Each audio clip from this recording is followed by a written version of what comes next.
দেশের অধ্যাপক নিয়োগেও প্রভাব ফেলবে মনু সংহিতা।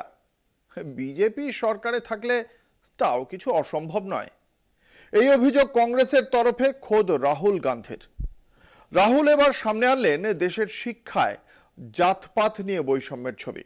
প্রশ্ন তুললেন, সারা দেশে অধ্যাপকদের জন্য যত সংরক্ষিত পদ আছে তার 60% কেন শূন্য পড়ে রয়েছে? বলা হচ্ছে দলিত ও পিছড়ে বর্গের মধ্যে থেকে নাকি যোগ্য প্রার্থী পাওয়া যাচ্ছে না। রাহুলের বক্তব্য, এটা এক ধরনের মনুবাদী যুক্তি, আসলে সরকারের সদিচ্ছার অভাব।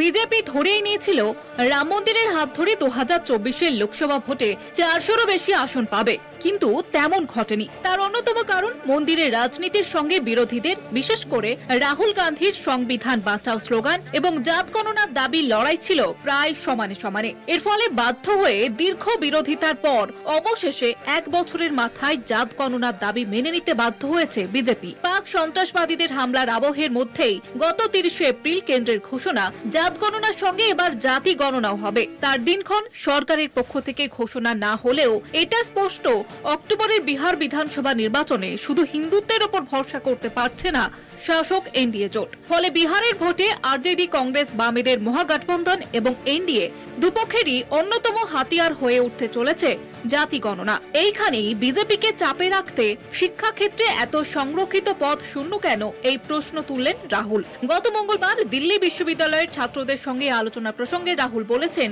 সারা দেশে কলেজ, বিশ্ববিদ্যালয়ে দলিত, ওবিসি, আদিবাসীদের জন্য সংরক্ষিত প্রফেসর পদের 60% এবং অ্যাসোসিয়েট প্রফেসর পদের 30%-এর বেশি শূন্য পড়ে রয়েছে।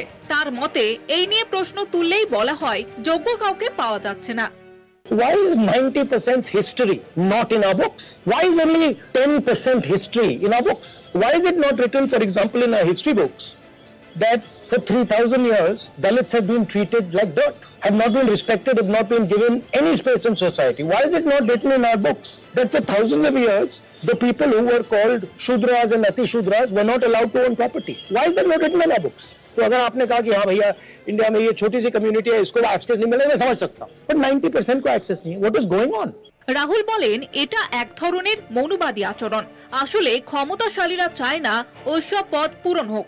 রাহুল বলেন, আম্বেদকর বলেছিলেন সাম্য আদায় করার সব থেকে শক্তিশালী হাতিয়ার হলো শিক্ষা। তার মতে এই পথে দলিত, ওবিসি, আদিবাসীদের সামনে সব থেকে বড় বাধা নরেন্দ্র মোদী সরকার এবং আরএসএস। কলকাতা টিভি।